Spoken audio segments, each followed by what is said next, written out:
So most of you know that I attended a Road Runners Club of America coaching certification class.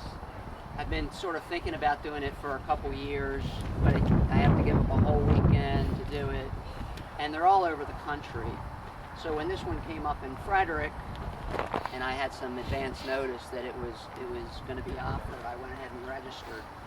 These things fill up, and you'd think you were registering for, like, you know, the New York Marathon or something.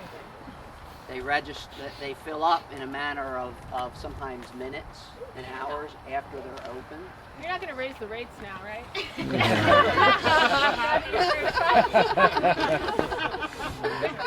Got your priorities. Well, Right. Let's just say I'm probably not a lot smarter, so I'm not sure I can raise the rates. But anyway, if you know, I figured there's a couple kinds of people that are going to be disappointed. One is if you were expecting me to come back with some great secret about success for distance running, there is none. Second, if you were expecting a brand new, improved Dave Griffin, you're not going to get that either.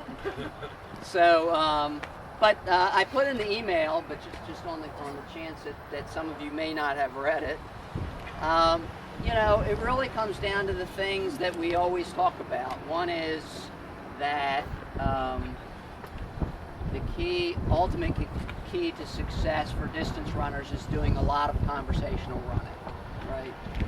Threshold, VO2 max, speed, all the other stuff we do is important at the right time, but you can get the benefits from that stuff spending a lot less time doing it than the time you have to spend getting that base fitness in. Recovery is just as important as every other element of training.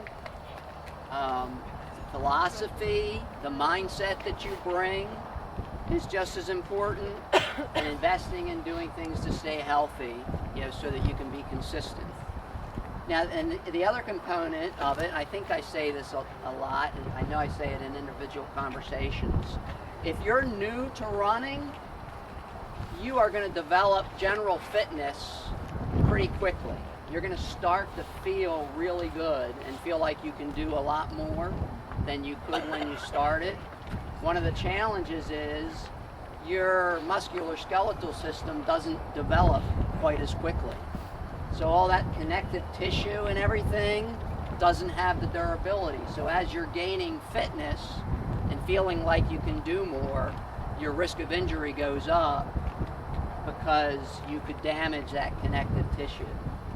That also happens if you're trying to make a leap in your fitness. If you've been running for a long time and now you want to ultimately get to the point where you're doubling your miles, right? You have to keep the same concept in mind, which is why you make gradual steps in increasing your volume and intensity. Okay. Any questions about any of that? There's not quite as much dancing as normal, but you're getting close. Okay, so you know, for any workout, and I'm saying this now for the benefit of the people that have to see the video, there are really three components to any workout. One is the distance of the repeat. How long is it gonna be? How fast you're gonna run the repeat? And the third component is the recovery. How much recovery are you going to have in between repeats? So this evening you have a defined distance. I'm giving you a specific speed to run the repeat, and the duration of the recovery is 200 meters, but if you have to adjust something, you adjust the recovery, the pace of your recovery. So if you're feeling really good tonight, don't run the interval faster, run the recovery faster, right? You're not necessarily going to push the recovery, but if you're recovering well, you can run that recovery a little more quickly than you would if you're struggling in the workout. Okay? I'm curious to know, how many of you watched the Olympic Trials marathon?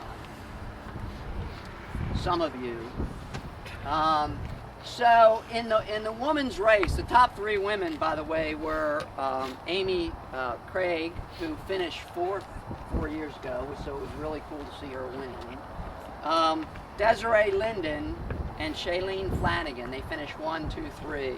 And Craig and Flanagan are training partners, right? And in the middle of the race, they started to take the lead and sort of push the pace a little bit, and a pack of 4 women runners started to separate themselves.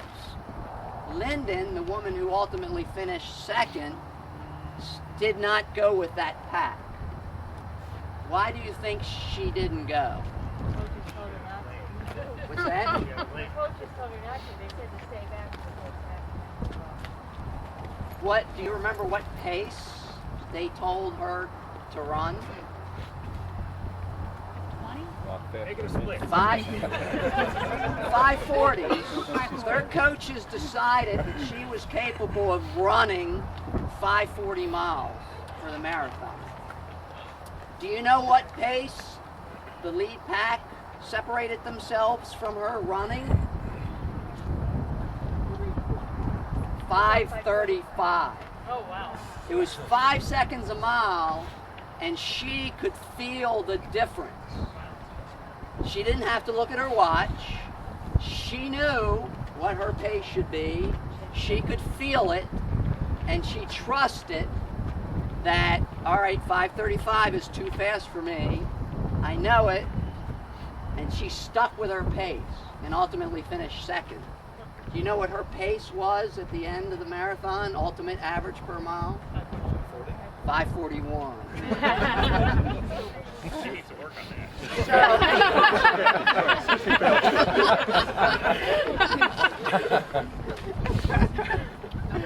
So, when I talk to you about the importance of the concentration and the focus in these workouts, that's sort of an example of why it's so important, right? You know, and if you do not practice it in workouts, there's no way you're going to have that innate sense of pacing on race day. All right, so I'm really going to kind of hammer that to you tonight, because the workout's not necessarily going to challenge you terribly physically. So a lot of you, when you have those kind of workouts, you tend to be chattering amongst yourselves and talking, and because you're able to do it. But you're not getting that second part of the benefit when you do that, which is developing that focus and really feeling what's 10K pace feel like, what's it supposed to feel like, and making that a part of your natural innate understanding and sense. Okay?